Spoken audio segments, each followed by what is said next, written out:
Welcome back to Slothbox. I'm Lyndon Dixon, joined today by world champion Nina Hughes. Nina, how are you, mate? I'm good, thanks. How are you? Yeah, I'm not too bad. I want to go right back to the start. How did you first get into boxing? I started, me and my friend did a boxercise class one day and really enjoyed it, just purely for exercise. And then we joined a kickboxing gym, and then I ended up joining a boxing gym with a friend, just purely for fitness, never wanted to box. And yeah, my coach at the time talked me into it. But after him talking you into it, you had a top amateur career. I mean, you was national champion multiple times, won gold Yeah. medals for representing the country internationally. You fought for Team GB. What do you make of your amateur career? Because you had a lot of success. Yeah, I really enjoyed it. Being on GB was a great experience, traveling the world, all different training camps of different countries, boxing. Yeah, really enjoyed it. And yeah, I was happy with what I achieved as an amateur.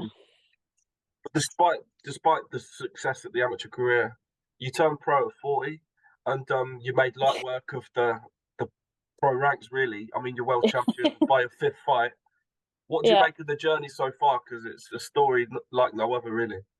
yeah. I mean, it's had its ups and downs, but I really enjoyed first of all like the transition from the amateurs to pro, learning new things. I'm still learning all the time and still improving, so Mm. I'm um still got a long way to go. But yeah, we knew because of my age, we had to push on quickly, and because of my amateur experience that we could do. So the aim was to become world champion within 2 years.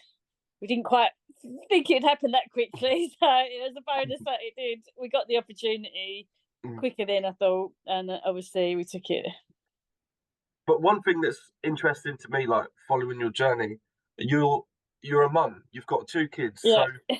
how do you balance being world champion and a mum as well? Busy. Because not only that, I work a part-time job as well. Like I've been at work today. Like I work 3 days a week in my normal job still. Mm. So yeah, it's very, very busy. I don't feel like I have a spare minute in between Mm. everything.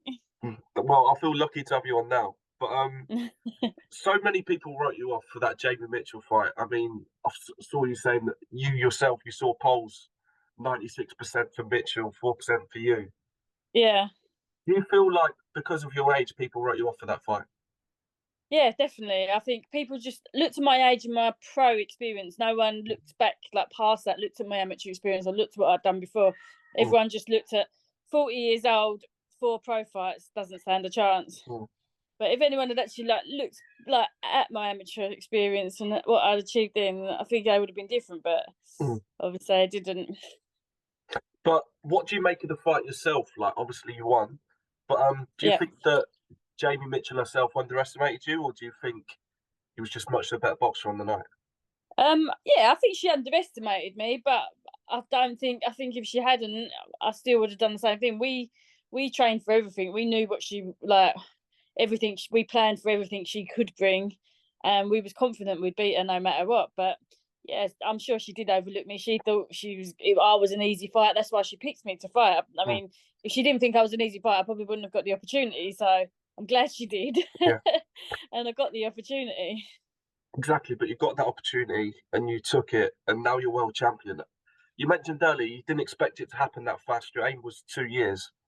Yeah. How does it feel now? Like once you had that belt around your waist, how does that feel? Oh, it's an amazing feeling. It is like a dream come true. Like I Mm, just in the back of it, I knew I had the ability to beat her and beat like some of the world champions out there, but mm, it's getting the opportunities. And but in the back of my mind, I probably never thought I'd actually get the opportunity, but I just had to keep trying and trying mm, to see if I could get the opportunity. So when it come out, I was over the moon, and there was no way I was losing. mm. But you've signed with Eddie Hearn and Matchroom. Yeah. Firstly, how did that come about, and how happy are you to be on that team? Well, Eddie Matchroom was the one that gave me the opportunity to fight Jamie because Mm, Jamie was with Matchroom at the time, so it was all part of the contract mm. going forward if I'd won. So yeah, that's Yeah. how it came about. They was ones that gave me the opportunity for the world Mm. title. But there's some massive fights in your division on the world scene now. I mean, Yeah, Ebony Bridges, obviously, Shannon Courtenay. Would you take those yeah. fights next? that's the plan. Shannon Courtenay next, and then because Ebanie Bridges after, because Ebanie Bridges is injured at the moment. So, yeah, that's the plan. I want them When two fights when next. when can we see you out next? Any idea? Yeah, hopefully end of May. I'm just waiting Mm. for a date and show to be confirmed still, but we're looking at end of May. Just moving on from yourself, I wanted to talk a bit about women's boxing in general. The big news Yeah, at the minute is that the Katie Taylor Serrano fight is off. But if you're Katie Taylor, do you yeah, wait for the Serrano rematch and wait for her to be fit again, or do you yeah. take a Chantel Cameron or a Baumgardner? What would you do if you're Katie right now? Well, I want to see her fight Shannon Cameron. I don't know Mm, what Katie should do, but that's the fight I want to see. mm. Who do you see um, coming out on top in that one? it's an interesting one. Like, I do think Chantel could definitely beat Katie, but obviously it is a close 50-50 fight. I just think the difficulty Katie Taylor had with Delphine Pursoon, I Mm, think Chantel was a much better version of Delphine. Like, she's got the aggression, the work rate, but more skillful. mm, So if you look at it like that, I think she could beat her. It's mm. definitely a fight. It's the next biggest fight, I think. Yeah, definitely. I suppose it depends what injury Serrano has and Mm, how long she's going to be out for, whether she waits for her or not. mm. Well, one thing I wanted to get from you is because obviously you've been in the sport such a long time. Clarissa Yeah, Shields is the self-proclaimed GOAT of female yeah, boxing. She's the GOAT. yeah. But for you, there's so many to pick from. Who is Nina Hughes' GOAT? Who's in? I suppose you got to say Katie Taylor just because of everything she has achieved as an Mm, amateur and a pro. I think like you can't knock what Clarissa Shields achieved. She's beat everyone that's put in front of her. mm, But I think the divisions, it's probably not as difficult a division as Katie Taylor's had. The fights she's had, the standard probably not as high.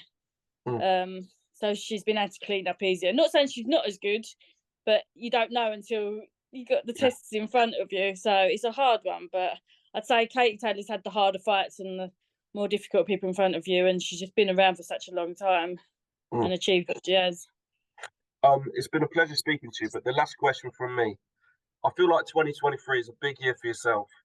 But Yeah. where do you see yourself come the end of it? What have you done? Hopefully. Hopefully won another world title. Take an Ebanie Mhm. Bridges world title offer. Well, I'd love to see that fight. But anyway, I've been Lyndon Dixon. She's been Nina Hughes, and we'll see you on the next one. Thank you. Cheers.